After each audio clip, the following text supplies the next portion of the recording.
వి gold trusted gold buyers మీరు తాకట్టు పెట్టిన బంగారాన్ని విడిపించి ఈ రోజు ఉన్న మార్కెట్ ధరకు కొనబడను 7771077720.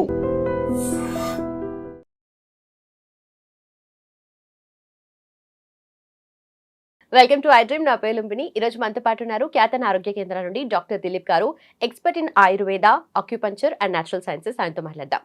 Hello sir. హలో సార్, ఊపిరితిత్తుల సమస్యలు, లంగ్స్ రిలేటెడ్ ప్రాబ్లమ్స్ ఏవైనా చాలా ఉంటాయి. అంటే ఈ మధ్య కాలంలో ఎయిర్ పొల్యూషన్ పెరిగిపోతుంది, అలాగే స్మోకింగ్ హ్యాబిట్స్ కానీ, లేదంటే స్ట్రెస్ వల్ల కూడా ఒక్కోసారి ప్రాబ్లమ్స్ వస్తూ ఉంటాయి, స్లీప్ డిస్టర్బెన్సెస్, రీజన్స్ ఏవైనా end of the day lungs related issues అనేవి లోపల ఒక సిమ్టమ్ లాగా డెవలప్ అయ్యి చాలా పెరిగిపోతుంది కదా. సో దీనిలో కూడా చాలా రకాలు ఉన్నాయి. సో దేని నుండి ఎలా మనం బయటపడచ్చు అంటారు? అయితే ఊపిరితిత్తుల సమస్యలు అంటే ఇప్పుడున్న అలోపతి టర్మ్స్లో తీసుకుంటే 160 రోగాలు ఉన్నాయి. అంటే ఒక్క ఊపిరితిత్తుల వల్ల 160 రకాల రోగాలు, ఇంగ్లీష్ పేర్లు వచ్చే పదాలు ఉన్నాయి. మనకు వాటితో పని లేదు. కాబట్టి ఇక్కడ నేచర్ ఏం చెప్తుంది, ఊపిరితిత్తులకు ప్రధానమైన ఎలిమెంట్ ఏంటని చూస్తే అది గాలి. ఓకేనా? పంచభూత తత్వంలో ఊపిరితిత్తులకు గాలికి ఉన్న సంబంధం నుంచి మనం తీసుకుంటామే తప్ప, నాకు ఫైబ్రోసిస్ ఉంది, నాకు ఆస్తమా ఉంది, నాకు టీబీ ఉంది, ఇవి కాదండి మనం తీసుకోవాల్సింది. ఇవన్నీ ఈ మోడర్న్ సిస్టమ్ పెట్టుకున్న పేర్లు అనుకో. కానీ ఆయుర్వేద ప్రకారంగా చూసిన, న్యాచురోపతి ప్రకారంగా చూసిన, అక్యుపంచర్ ప్రకారంగా చూసిన రూట్ కాజ్ మాత్రమే చూస్తుంది. కాబట్టి ఇక్కడ లంగ్ ఇష్యూ అని చూస్తుంది అంతే. ఊపిరితిత్తుల సమస్యల్లో ఎన్ని రకాల ప్రాబ్లమ్స్ వచ్చినా సరే దానికి కొన్ని మెడిసిన్స్, కొన్ని టిప్స్, కొన్ని అక్యుపంచర్ పాయింట్స్, ఇవన్నీ కూడా రూట్ కాజ్ని సరిచేసేదానికి మాత్రమే పనికి వస్తుంది. ఎగ్జాంపుల్, ఇప్పుడు మీరు అన్నట్టు టీబీ ఉంది. ఒకప్పుడు టీబీ వస్తే భయపడేది, ఒకరి నుంచి ఒకరికి వచ్చేదని భయపడేది. ఇప్పుడు ఆ భయాలు కూడా అన్నీ పోయినాయి. కాకపోతే ఏమవుతుంది అని అంటే, ట్యాబ్లెట్స్ ఎక్కువ రోజులు వాడడం వల్ల టీబీ తగ్గుతుంది, కానీ బోన్ డెన్సిటీ మీద ఎఫెక్ట్ పడుతుందన్న విషయం చాలా మందికి, తక్కువ మందికి తెలుసు. ఓపెన్గా చెప్పాలంటే ఈరోజు ప్రతి ఒక్క ట్యాబ్లెట్కి దానికి ఒక సైడ్ ఎఫెక్ట్ ఉంది. ఓకేనా? ఎగ్జాంపుల్, ఇప్పుడు నిమోనియా వచ్చిందండి, పిల్లలకు నిమోనియా వస్తే ఫస్ట్ పెట్టింది యాంటీబయాటిక్ పెడతారు. యాంటీబయాటిక్ పెట్టిన ద్వారా నిమోనియా తగ్గుతుందేమో తప్ప ఆ యాంటీబయాటిక్ ఇంకా ఎక్కడైనా ఎఫెక్ట్ పడుతుందని చూస్తే డైజెషన్ మీద, లివర్ మీద ఎఫెక్ట్ పడుతుంది ఆ యాంటీబయాటిక్.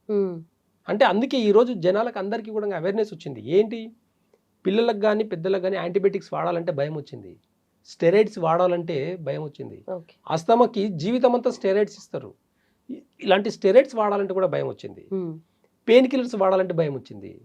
మరి వీటన్నిటిని అరికట్టే యొక్క ఇంకేదైనా ట్రీట్మెంట్ ఉందా అని అంటే అది ఆయుర్వేద అని చెప్పొచ్చు, న్యాచురోపతి అని చెప్పొచ్చు, యాక్యుపెంచర్ అని చెప్పొచ్చు. జనాలకి ఇప్పుడు అవేర్నెస్ వస్తుంది. ఎందుకు అని అంటే, ఒక ఎఫెక్ట్కి గురైన తర్వాత తప్ప వాళ్ళు రియలైజ్ అవ్వట్లేదు. రూట్ కాజ్ మర్చిపోయి సిమ్టమ్స్ని బేస్ చేసుకొని పరిగెడితే ఎక్స్రే తీస్తున్నారు, టెస్టులు చేస్తున్నారు, కానీ తగ్గట్లేదు రోగాలు కొన్ని. కొంతమందికి దమ్ము దగ్గు ఉంటుంది, ఆస్తమా ఉంటుంది, ఎక్స్రే చూస్తే నార్మల్ ఉంటుంది. దేనికి ట్రీట్మెంట్ చేయాలి అప్పుడు? ఇలాంటి కన్ఫ్యూజన్గా ఉండే పేషెంట్లు చాలామంది ఉన్నారు. నాకు రిపోర్ట్లు అన్నీ నార్మల్ ఉన్నాయండి, నాకు ప్రాబ్లం ఉంది అని చెప్పే వాళ్ళు కొన్ని లక్షల మంది ఉన్నారు. కానీ నాడి వైద్యం కానీ ఆయుర్వేద కానీ రూట్ కాజ్ చూస్తుంది. నీకు ఇంటర్నల్గా ఎక్కడెక్కడ ప్రాబ్లమ్స్ వస్తున్నాయి, ఏ సిమ్టమ్స్ ఉన్నాయి, ఇంటర్నల్గా ఏ ఆర్గాన్ ఇన్బ్యాలెన్స్ అయింది, ఆ ఆర్గాన్ వల్ల ఎలాంటి సైడ్ ఎఫెక్ట్స్ వస్తాయి అనేది కూడా నాడి చూస్తే చెప్పొచ్చు. అలాంటి గొప్పతనం, అంత గొప్ప వైద్య విధానం వదిలేసుకొని ఈరోజు మోడర్న్ సిస్టమ్ వెంబడి పడుతున్నారు. అవేర్నెస్ లోపం వల్ల ఈరోజు ప్రతి దానికి సొల్యూషన్ వచ్చింది. కాబట్టి టీబీకి అయితే చాలా ఈజీగా ఒక 3 months ఆయుర్వేదంలో మెడిసిన్స్ తీసుకుంటే, కొన్ని డైట్ చేసుకుంటా పోతే టీబీ తగ్గుతుంది. సో ఫర్ ఎగ్జాంపుల్, ఇప్పుడు లంగ్ ప్రాబ్లం అంటే ఫస్ట్ గుర్తొచ్చేది ఆస్మా అంటారు. అయితే ఆస్మా ప్రాబ్లం ఉన్న చిన్న పిల్లలు స్కూల్లో గేమ్స్ ఆడుతూ కూడా వెంటనే వాళ్ళకి ఊపిరి ఆడక వచ్చేస్తూ ఉంటుంది కదా. సో అలాంటి వాళ్ళకి ఏం చేయాలి? అయితే చూడండి, ఆస్తమాకు పర్మనెంట్ సొల్యూషన్ లేదు. చిన్నగా ఉన్నప్పుడు ఆస్తమా వచ్చిందంటే పెద్దగా అయినప్పుడు కూడా ఆయాసపడుతూనే ఉండాలి. వాళ్ళు ఇన్హేలర్ వాడతారు, దానివల్ల సైడ్ ఎఫెక్ట్ లేదేమని రాసేయమని చెప్పండి డాక్టర్ని. ట్యాబ్లెట్లు, యాంటీబయాటిక్స్ ఇస్తారు. ఎక్కువ నిమోనియా, కొంచెం ఆస్తమాలో కొంచెం వాటర్ ఫామ్ అయింది అనుకోండి, కొంచెం ఆయాసం ఎక్కువైందంటే యాంటీబయాటిక్స్ ఒక 1 week, 10 days, 15 days, 1 month ఇస్తున్నారు యాంటీబయాటిక్స్. దానివల్ల ఎలాంటి సైడ్ ఎఫెక్ట్ రావట్లేదని చెప్పండి. ఆస్తమాకు జీవితకాలం ఎందుకు వాడాలి? ఆస్తమాకు సంవత్సరాల తరబడి ఎందుకు మెడిసిన్స్ వాడాలి? ఆయుర్వేదలో చాలా సింపుల్గా రెమెడీస్ ఉన్నాయి. గతంలో కొన్ని వీడియోస్లో నేను చెప్పాను. చాలామంది పేషెంట్స్ కాల్ చేసి చెప్తున్నప్పుడు చాలా హ్యాపీ అనిపిస్తుంది. ఇలాంటి ఆస్తమా ప్రాబ్లం ఉండే వాళ్ళకు పిప్పల చూర్ణం గురించి చెప్పాను, పిప్పల యొక్క గొప్పతనం చెప్పాను నేను. పిప్పల చూర్ణం ఆస్తమా మీద ఎంత ఎఫెక్ట్గా పనిచేస్తుందని చెప్పాను నేను. అది వాడే పిల్లల విషయంలో వాడే పద్ధతులు కొన్ని తెలుసుకుంటే సరిపోతుంది అంతే. ఏ పొత్తు ఆస్తమాలో కూడా కొన్ని సిమ్టమ్స్ ఉంటాయి. ఆ సిమ్టమ్స్ కరెక్ట్గా చూసుకొని ఏ సిమ్టమ్స్కి అది ఆ పిప్పల చూడడం హనీలు ఇవ్వాలన్నా, లేకపోతే అల్లం రసంలు ఇవ్వాలన్నా, లేకపోతే తేనెలు ఇవ్వాలన్నా, ఇంకా ఏ దాంట్లో పెరుగులు ఇవ్వాలన్నా, దాన్ని కూడా సిమ్టమ్స్ బేస్ చేసుకొని పొత్తులు పెట్టి ఇస్తామన్నమాట. అలాంటి చిన్న చిన్న రెమెడీస్ ద్వారానే తగ్గించుకోవచ్చు ఆస్తమాని. యాంటీబయాటిక్ కాదు, అది పెయిన్ కిల్లర్ కాదు, స్టెరాయిడ్ కాదు, పిప్పల చూర్ణం అండి. నార్మల్ మిరియాల యొక్క గుణం ఉండే పిప్పల చూర్ణంలో త్రికటకాల్లో ఒకటి అనేది పిప్పలు అనేది. ఆ చూర్ణంని జస్ట్ ఒక 1-2 months వాడితే అస్తమా పర్మనెంట్గా తగ్గుతుంది. ఈ అస్తమా ప్రాబ్లం ఉండే వాళ్ళకు జెయింట్స్ బోన్ అనేది డెన్సిటీ తగ్గిపోతుంటుంది. విటమిన్స్ ప్రాబ్లమ్స్ వస్తాయి, విటమిన్ డి ప్రాబ్లమ్స్ వస్తుంది, విటమిన్ డి ప్రాబ్లమ్స్ వస్తుంటాయి. ఇలాంటి మల్టిపుల్ ప్రాబ్లమ్స్ వస్తుంటాయి. ఈ ఎందుకు మల్టిపుల్ ప్రాబ్లమ్స్ ఎందుకు వస్తాయంటే రెగ్యులర్గా వాడే మెడిసిన్స్ వల్ల. కానీ ఆయుర్వేదాల రూట్ కాస్లో పిప్పల చూర్ణం కరెక్ట్గా 2 months రెగ్యులర్గా మంచిగా ప్రాపర్గా దాన్ని టైం టు టైం తీసుకుంటే పర్మనెంట్గా తగ్గిపోతుంది అస్తమా. అలాగే ఊపిరితిత్తుల ఇన్ఫెక్షన్, లంగ్ ఇన్ఫెక్షన్, న్యూమోనియా అంటారు కదా, సో దీని నుండి మనకి ఎలా బయటపడాలి, ఎలా ఉపశమనం ఉంటుంది ఆయుర్వేదం? ఇప్పుడు న్యూమోనియా అంటే ఏంది, బాడీలో అంటే లంగ్స్లో కొంచెం నీరు కూడా చేరడం అన్నమాట. వాళ్ళకు ముక్కు ద్వారా నీరు కారడం, లేదంటే దగ్గినప్పుడు తెమడ రావడం, ఇలాంటి కొన్ని సిమ్టమ్స్, ఆయాసపడడం, ఇలాంటి కొన్ని అంటే ఆస్తమాకున్న సిమ్టమ్స్ కొన్ని న్యూమోనియాకు ఉంటాయి. ఇది ఎక్కువ చూస్తే ఎవరికి ఎక్కువ అంటే పిల్లల విషయంలో ఎక్కువ. బాగా గుర్తుపెట్టుకోండి, పిల్లల విషయంలో ఎందుకు ఎక్కువ అని ఒకసారి ఆలోచిస్తే మిల్క్ ప్రోడక్ట్స్. ఈ రోజు పాల పదార్థాలు అంత విషమైపోయినాయి కాబట్టి ఈ పాల పదార్థాలు అన్నీ కూడా ఒక పాలు, పెరుగు, మజ్జిగ, వెన్న, నెయ్యి, టీలు, కాఫీలు ఇవన్నీ కూడా న్యూమోనియా మీద ఎఫెక్ట్ ఎక్కువ చూపిస్తుంది. కాబట్టి పాల పదార్థాలు మానేసి దానికి రూట్ కాస్లో కొన్ని మెడిసిన్స్ తీసుకుంటే న్యూమోనియా పర్మనెంట్గా 1 month 15 days తగ్గించుకునే గుణాలు ఆయుర్వేద చాలా అద్భుతమైన రెమెడీస్ ఉన్నాయి.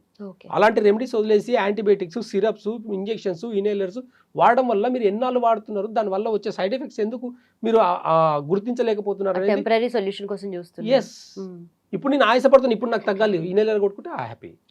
కానీ ఆయుర్వేదంలో కూడా, అక్యుపెంచర్లో కూడా, న్యాచురోపతిలో కూడా కొన్ని డైట్ చేసుకుంటూ కొన్ని మెడిసిన్స్ వాడితే 1 week తగ్గే న్యూమోనియాలు ఉన్నాయి. దానికి రోజుల తరబడి, నెలల తరబడి, సంవత్సరాల తరబడి మెడిసిన్స్ వాడాల్సిన అవసరం ఏ డిసీజ్కి లేదు. ఓకే. అలాగే లంగ్స్లో బ్రాంకైటిస్, శ్వాసనాళాల వాపు కూడా వస్తుంది కదా, సో దానికి ఏం చేయొచ్చు ఆయుర్వేదం? అయితే చూడండి, ఇప్పుడు కోవిడ్ తర్వాత ఫైబ్రోసిస్ అని చెప్పి కొత్త పేరు పెట్టుకున్నారు. అంత ముందు లేని పదం ఇది. కోవిడ్కి ముందు లేని పదం ఫైబ్రోసిస్ అని చెప్పి లంగ్స్లో చిన్న చిన్న గడ్డల్లాకే ఏర్పడుతుంది. ఏమైంది కోవిడ్లో అందరికీ? కోవిడ్ వచ్చిన ప్రతి ఒక్కరు కూడా అప్పట్లో ఎక్స్రే తీసుకొని ఉంటారు. కోవిడ్లో పాజిటివ్ వచ్చిన వాళ్ళందరూ ఎక్స్రే తీసుకొని ఉన్నారు కదా, వాళ్ళందరూ ఎక్స్రే చూస్తే అక్కడక్కడక్కడ తెల్లగా ఉండింటది. ఎక్స్రే ఫిలిం, చెస్ట్ ఫిలిం అనేది చూస్తే 2 sides మంచి డార్క్ కలర్లో ఉండి మధ్యలో మనకు కనిపిస్తుంది. ఎక్కడైతే చుక్కలు చుక్కలుగా కనిపించేవన్నీ కూడా ఫైబ్రోసిస్ లాగా అనమాట. అంటే ఇవన్నీ కూడా రక్తనాళాలు, అక్కడ ఉన్న రక్తం గడ్డలు కట్టింది అనమాట. లంగ్స్లో రక్తం గడ్డలు కట్టడం వల్ల ఇప్పుడున్న లంగ్ క్యాన్సర్స్ ఎక్కువైనాయి. ఆఫ్టర్ కోవిడ్ తర్వాత లంగ్ క్యాన్సర్స్ ఎక్కువైనాయి. బాగా గుర్తుపెట్టుకోండి. చాలా మందికి స్లీప్ మోడ్లో ఉంది ఇప్పటికీ కూడా. కొంతమందికి ఇమ్యూనిటీ పవర్ బాగున్న వాళ్ళు తట్టుకుంటున్నారు తప్ప ఇమ్యూనిటీ పవర్ లేని వాళ్ళకు చెస్ట్లో చిన్న చిన్న గడ్డల్లాగా వచ్చినాయి. దాంతో ఇబ్బంది పడి చాలామంది స్టెరాయిడ్స్ వాడుకుంటూ ఇంకా ఇబ్బంది పడుతున్నారు. అంటే కోవిడ్లో వచ్చిన చిన్న సైడ్ ఎఫెక్ట్ ఇది. అంటే సెంట్రల్ గవర్నమెంట్ కూడా అక్కడక్కడ కొన్ని వ్యాక్సిన్స్ కూడా వికటించిందని చెప్పేసి కూడా మనం విన్నాం. అయితే ఈ వికటించిన వాళ్ళలో లంగ్స్ ప్రాబ్లమ్ అనేది పర్మనెంట్గా జరిగింది. ఏంది అని అంటే రక్తనాళాల్లో గడ్డలు కట్టడం, అంటే లంగ్స్లో రక్తనాళాల్లో గడ్డలు కట్టడం. ఇవి ఏమి అంటే బ్రెయిన్లో నర్వస్ సిస్టమ్, మన పక్షవాతంలో బ్రెయిన్ నర్వస్ సిస్టమ్కి ఇచ్చే మెడిసిన్స్ ఇక్కడ మనం దీంట్లో కూడా ఇస్తాం. బాడీలో ఏ రక్తనాళమైనా సరే ఎక్కడైనా గడ్డలాగా కట్టింది అంటే దాన్ని డిజాల్వ్ చేసేదానికి ఆయుర్వేదంలో అద్భుతమైన మెడిసిన్స్ ఉన్నాయి. అలాంటి మెడిసిన్స్ వాడుకుంటూ కొంచెం పత్యం చేసుకొని వాడితే ఈ ఫైబ్రోసిస్ అనే ప్రాబ్లం కూడా పల్మనర్ ఫైబ్రోసిస్ అంటారు, అవి కూడా చాలా ఈజీగా తగ్గించుకోవచ్చు. చాలా మందికి తెలియట్లేదు, వాళ్ళకు ఉన్నట్టు కూడా తెలియట్లేదు. దానివల్ల వచ్చే సైడ్ ఎఫెక్ట్ ఏంటి తెలుసా?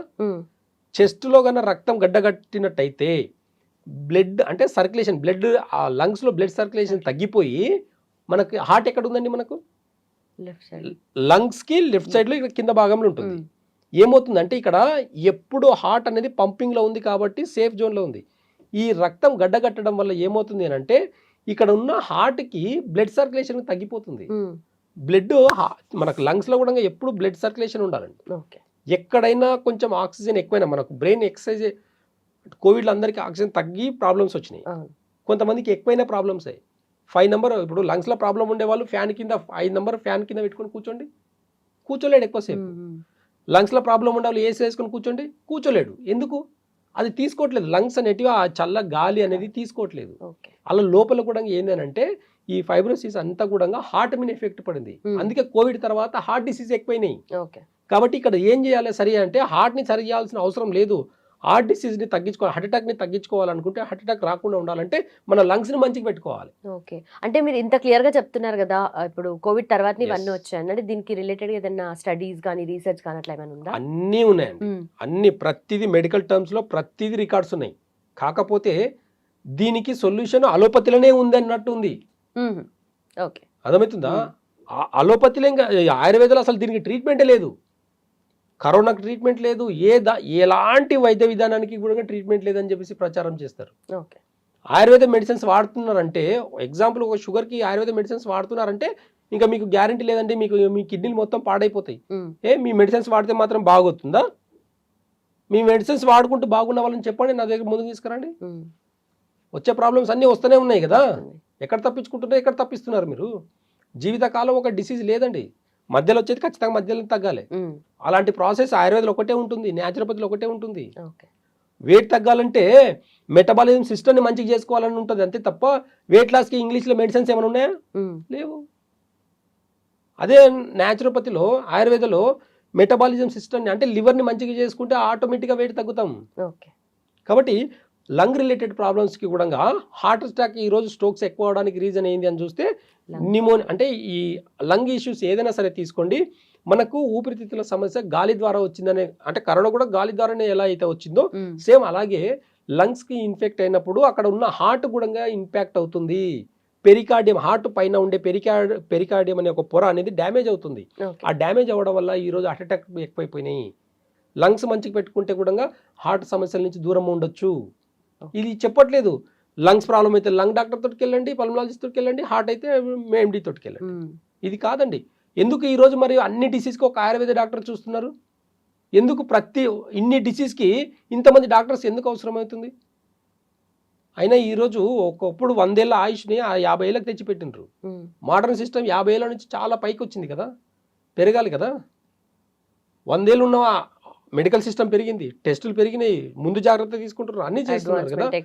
అంత టెక్నాలజీ, ఇన్ని హాస్పిటల్, ఇంత టెక్నాలజీ పెరిగిన తర్వాత మనిషి ఆయుష్ని 100 ఏళ్ళని 150 ఏళ్ళకి తీసుకెళ్లాల్సింది 100 ఏళ్ళ ఆయుష్ని తీసుకొచ్చి 50కి పెట్టినరు. అంటే మెడికల్ సిస్టమ్ పెరిగిందా తగ్గిందా? అంటే మనం తీసుకునే ఫుడ్ కూడా అలాగే ఉంది, మన అలవాట్లు కూడా అలాగే ఉన్నాయి. పద్ధతులు చెప్పండి, మీరు కూడా పథ్యం పెట్టండి. ఏ డిసీజ్, ఏ ఫుడ్ ఎక్కువ తినడం వల్ల ఏ డిసీజ్ వస్తుంది అనేది గుర్తించండి, అవి చెప్పండి. మీరు ఫుడ్ డైట్ విషయం చెప్పండి. వినకపోతే మీరు చెప్తున్నారు కదా టెస్ట్ల విషయంలో ఎట్లయితే భయపెడతారో అలాగే భయపెట్టండి పేషెంట్లని. ఏమని పథ్యం చేస్తేనే బాగుంటుంది అని చెప్పండి. అన్ని తినే షుగర్ ట్యాబ్లెట్ వేసుకోండి అంటే జీవితం అంతా మీ చుట్టూ తిరగాల?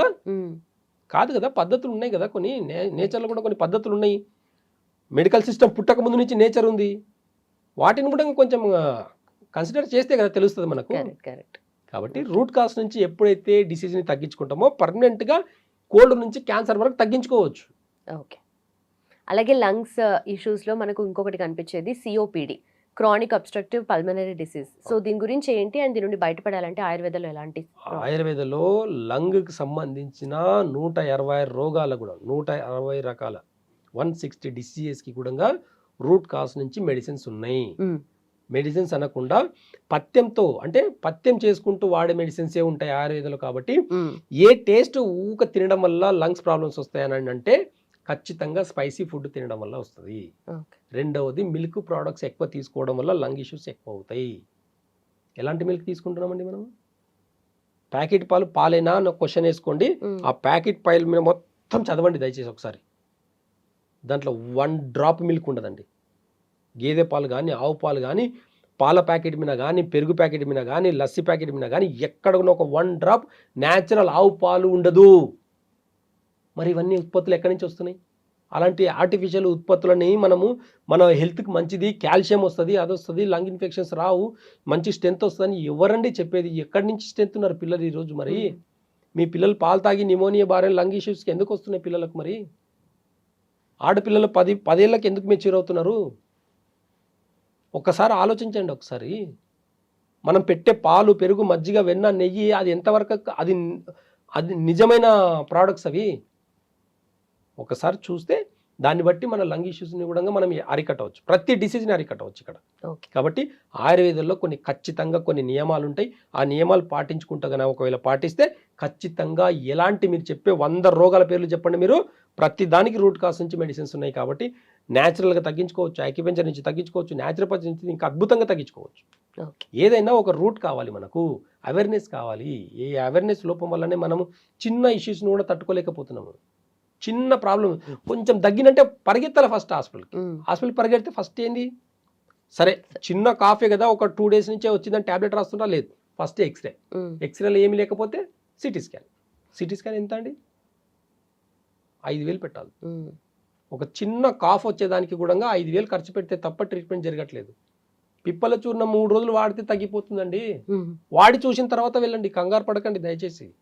ఏమీ అవ్వదు, ఎలాంటి సైడ్ ఎఫెక్ట్ లేదు. పిప్పలు వచ్చినామో పిల్లల్ని తగినట్టుగా ఒక డోస్గా వాడితే ఎలాంటి ప్రాబ్లమ్స్ లేవు. మన పెద్దలు తాత ముత్తాతలు అవి వాడే కదా మంచిగా ఉన్నారు. మరి ప్రతి డిసీజ్కి ఎవరు చావలే, 100 ఏళ్ళు ఖచ్చితంగా 80-90 ఏళ్ళు బతికిన వాళ్ళే కదా. ఇప్పటికి మన ముంగట కళ్ళ ముంగట మన అమ్మమ్మలు నానమ్మలు ఉన్నారు కదా, అంత వయసు ఎలా బతికారు అడగండి. వాళ్ళ అలవాట్లను ఏంటాడు అడగండి. వాళ్ళు ఒంటింటి వైద్యం ఏం చేశారు అడగండి. సొంటి ఎందుకు ఇచ్చారు అడగండి. పిప్పల చూడడం ఎందుకు ఇచ్చారు అడగండి. మిరియాల చూడడం దేనికి పెట్టారు అడగండి. మిరియాల కషాయం చేసుకొని తాగేది ఎందుకు, ఒకసారి అడిగి చూడండి, తెలుస్తుంది. రూట్ కాస్ యొక్క విలువ తెలిస్తే ఇప్పుడున్న వైద్య విధానానికి పడకపోవచ్చాము, కానీ అసలు వెళ్ళాల్సిన అవసరం లేదు హాస్పిటల్కి. కాబట్టి రూట్ కాస్ని అర్థం చేసుకోండి. లంగ్ ఇష్యూస్కి అన్నిటికీ కూడా రూట్ కాస్కి స్పైసీ ఫుడ్ మానేయండి. న్యాచురల్ మిల్క్ అయితే తీసుకోండి తప్ప ఈ ప్యాకెట్ పాలు కానివ్వండి, పెరుగులు కానివ్వండి, నెయ్యి మంచి గారభం చేసి నెయ్యి అన్నం పెడతాం, కానీ అది ఎంత పాయిజన్ అనేది మీకు ఇప్పుడు తెలియకపోవచ్చు, కానీ పెద్దగైన తర్వాత తెలుస్తుంది. ఆడపిల్లలు తొందరగా పెరగడం అనేది, ఆడపిల్ల తొందరగా పెరిగిందని అనుకుంటున్నారు, కానీ అది హార్మోన్ ఇన్బ్యాలెన్స్ అని తెలుసుకోండి. అది మిల్క్ ప్రోడక్ట్స్ వల్లనే వస్తుందని తెలుసుకోండి. మీరు తెలుసుకున్న రోజు లంగ్కి సంబంధించిన సమస్యలు ఎలాంటివి రావని చెప్పేసి గుర్తించండి. Right sir, thank you so much.